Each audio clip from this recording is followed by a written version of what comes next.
এই জন্য মহিলা রোজা রাখবেন না ভালো, নফল রোজা রাখবেন ভালো, নামাজ পড়বেন না ভালো, স্বামীর সাথে সম্পর্কটা রাখবেন। আমার মা স্বামীর মনে কষ্ট দিবেন না, ও আমার মায়েরা শ্বশুরের মনে কষ্ট দিবেন না, শাশুড়ির মনে কষ্ট দিবেন না। এ মা জুতাটা নামটা খান, খান না মা, খান, এ মা খান তো ভালোভাবে। মারে রমজান মাস যখন আসে রে মা, আপনার শ্বশুর কি খেলো, আপনার শাশুড়ি কি খেলো, আপনি কাকে নিয়ে সংসার করেন, আপনি স্বামীটা পেলেন কোথায়? ওই মা যদি, আপনার শাশুড়ি যদি আপনার স্বামীকে লালন পালন না করতো, এ মা স্বামীর ভালোবাসা, স্বামীর আদর যখনই পাবেন আরো বেশি করে পাবেন, যখন আপনি আপনার স্বামীর মায়ের মেয়ে হতে পারবেন, সেই দিন থেকে আপনার মর্যাদা আমার আল্লাহ আরো বৃদ্ধি করে দিবে। সিরিয়া বলেন সুবহানাল্লাহ। রমজান মাসে কত ইফতারি করেন মা? কষ্ট পাচ্ছেন না তো? চলবে ইনশাআল্লাহ। আমার ভাইরা এগুলো আমাদের তো দরকার আছে, কথা বলেন না কেন?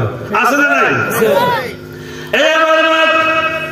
ইফতার করে আপনি ঘরে আপনার সন্তানকে বেগুনি দেন, মিষ্টি দেন, মালভোগ কলা দেন, জুস দেন, শরবত দেন।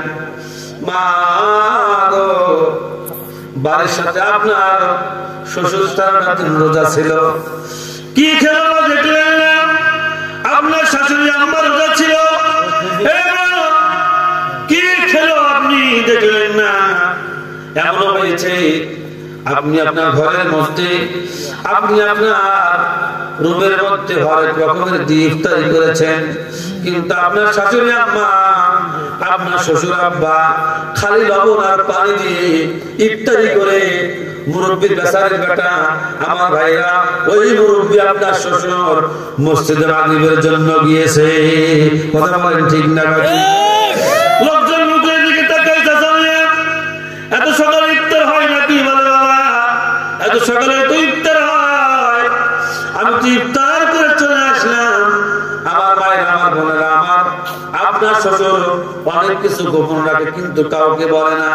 হে আমার ভাইরা, পিতা মাতাকে সম্মান করবেন, ইজ্জত দিবেন, বইয়ের কথায় পিতা মাতার গায়ে হাত দিবেন না, ছেলে মেয়ের কথায় আমার ভাইরা কি বলে আপনার মা বাপকে আপনারা আমার ভাইরা পর করে দিবেন না, স্ত্রীর কথায় মাকে পর করবেন না, আপনাকে পর করবেন না। এ যুবক, আজকে যারা যারা কোটিপতি হয়েছে, যারা টাকাওয়ালা হয়েছে, যারা পয়সাওয়ালা হয়েছে, যারা বড় বড় ওলামায়ে কেরাম হয়েছে, এগুলো সবগুলোর পেছনে ছিল মায়ের দোয়া, মায়ের দোয়া এবং ওস্তাদের দোয়া। সিরিয়া বলেন সুবহানাল্লাহ। আপনি যা খাবেন, সন্তানকে আপনি যাই খাওয়াবেন না, কিছু হলেও শ্বশুরটাকে একটু ডেকে ডেকে দিও। এ মা, শাশুড়ি আম্মাটাকে একটু ডেকে ডেকে দিও। মরে গেলে এই ধনা পাবে না। এ মা, মরে গেলে মা বলে আর কেউ তোর ডাকবে না।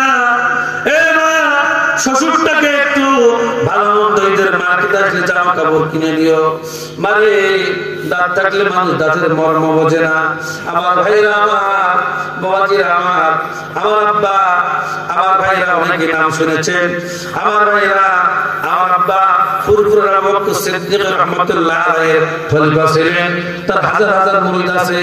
বন্ধুরা, আমার ভাইরা, আমার এই বন্ধুরা, আমি আগে জানতাম না, আমি এখনো বুঝতাম না।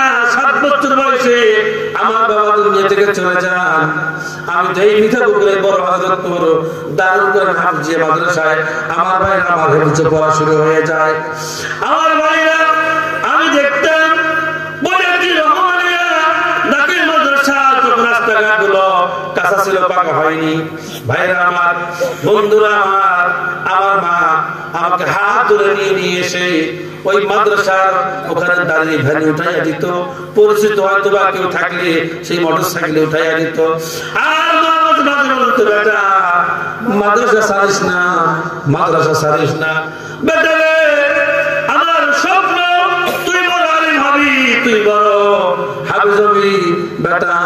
তোর আব্বা আমাকে ওয়াদা করে দিয়েছে আমার সন্তান যেন আলেম হয়। আমি মায়ের কথাগুলো সেই সময় ভালোভাবে গুরুত্ব দেই নাই, ভাইরা আমার বুঝতেও পারি নাই। মাকে মাঝে মাঝে বলতাম, মা আমি তো একা যেতে পারবো, আর দূর তোমাকে আসতে হবে না, আমাকে দেখার জন্য তোমাকে যেতে হবে না। মাদ্রাসা ছুটি হলে আমি মাঝে মাঝে এসে বেড়াইতে আসবো। তারপরেও আমার ভাইরা আমার মায়েরা আমার মাঝে মাঝে মা আমার মাদ্রাসায় গিয়ে দেখা সাক্ষাৎ করে আসতো। এবং মাঝে মাঝে ওই বাড়িতে রহমানিয়া তাকবীর মাদ্রাসা চত্বরে আমার ভাইরা ওই মোড়ের মধ্যে দাঁড়িয়ে থাকতো।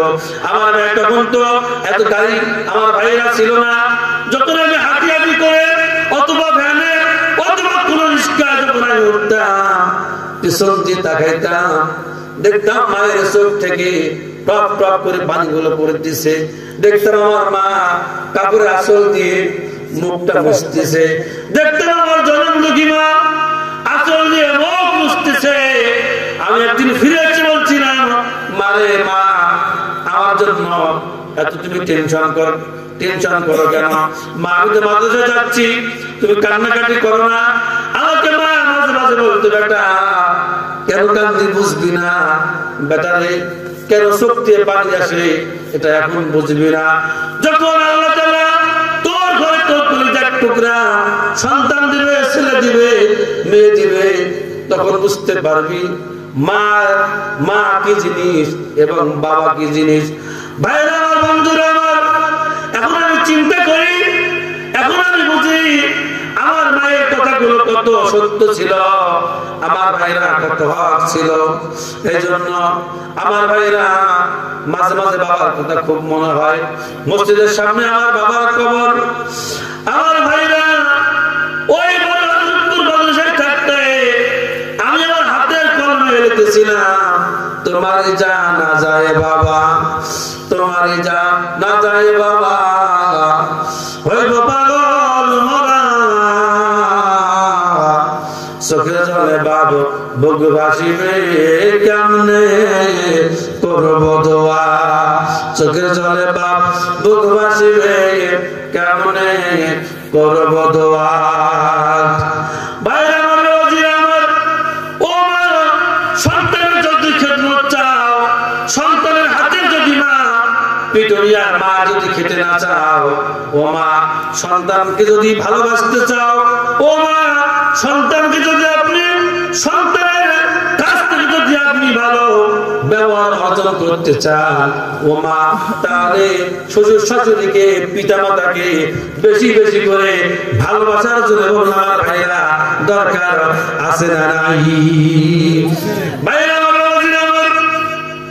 এবার কারণ লাগেন, এই কারণেই সংসার সম্পদ সন্তানকে টিকিয়ে রাখার জন্য আমার ভাইরা হযরতে লোকমানের কথাগুলো আমার আল্লাহ রেকর্ড করেছিলেন। সুবহানাল্লাহ, জোরে বলুন সুবহানাল্লাহ।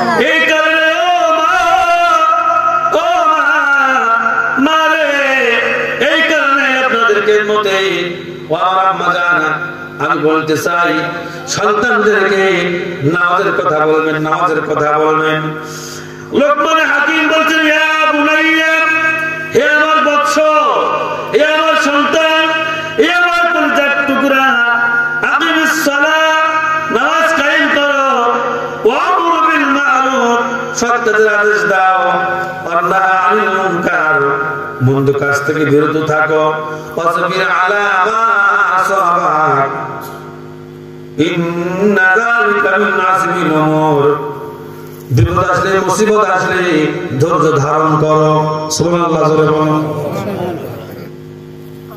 তার লোকমানের হাকিম যেভাবে সন্তানকে তৈরি করেছিলেন, ওইভাবে আপনাকেও আমাকেও আমার ভাইরা সন্তান তৈরি করবার জন্য বলুন তো দরকার আছে না নাই?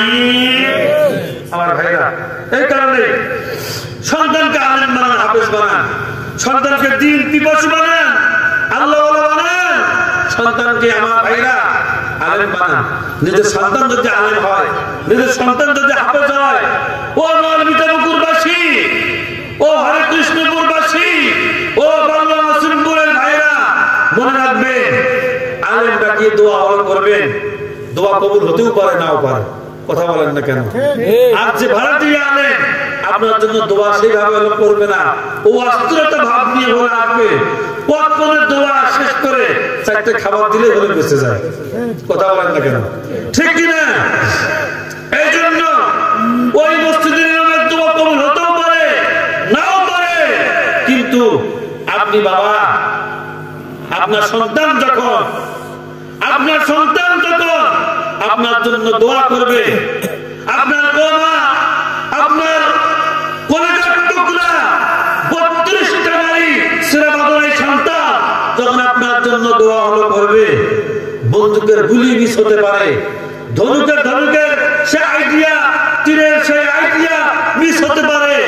আপনার সন্তানের দোয়া কখনোই কোনো সময় মিস হলে হবে না, ডাইরেক্ট আল্লাহ পাকের আরশে আজিম পুরিয়ে আল্লাহ কবুল করে নেবেন। সুবহানাল্লাহ। আমার ভাইরা, আমার বাবাজিরা, এই কারণেই বলি সন্তানকে আলেম বানান, হাফেজ বানান। আমার ভাইরা, এই পৃথিবীর বুকে আপনারা বলেন একটা আলেমের নাম বলেন যে একটা আলেমের মা তারা বৃদ্ধাশ্রমে গিয়েছে। কথা বলেন না কেন? কি বলতে পারবেন? জানেন আপনারা? এরকম কি কোনো প্রমাণ আছে? নেই। আমার বন্ধুগণ, উলামায়ে কিরাম দিতে না পারুক, উলামায়ে কিরাম আপনার সন্তান যদি কিছু দিতে না যদি হলো পারে, তার কাছ থেকে যে আচরণটা পাবেন, যে ব্যবহারটা পাবেন, তার কাছ থেকে আপনি যেটা হলো পাবেন, অন্য সন্তানের কাছ থেকে আপনি সেটা অর্জন করতে পারবেন না। সুবহানাল্লাহ জোরে বলুন।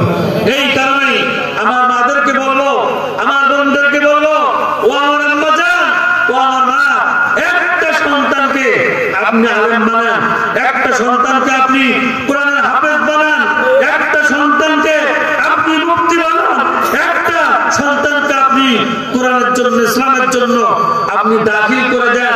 দেখবেন ওই সন্তানের ওসিলায় আল্লাহ আপনার জিন্দেগীর সমস্ত গুনাহ খাতাগুলোকে মাফ করে দিবে। জোরে বলুন আল্লাহুম্মা আমিন।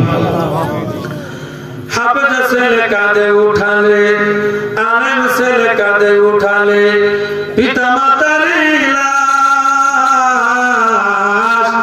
ওই ওসিলায় আল্লাহ দিবেন তাহার কবরের আযাব মাফ। সুবহানাল্লাহ জোরে বলুন।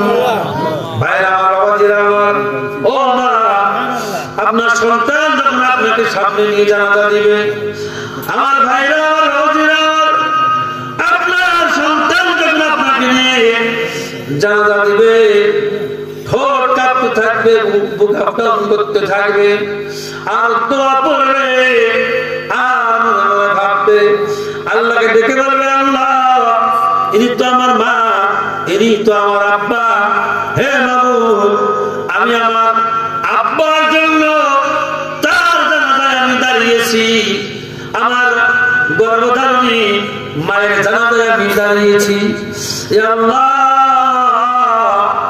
আমি সন্তান হয়ে মায়ের জন্য দোয়া করেছি, আমি সন্তান হয়ে আমার আব্বার জন্য দোয়া করেছি। রব্বুল আলামিন আমার ওসিলায়, আমার দোয়ার ওসিলায়, আমি সন্তানের ওসিলায় আমার আব্বাকে, আমার মাকে তুমি মাফ করে দাও। সিল্লিয়া বলেন সুবহানাল্লাহ।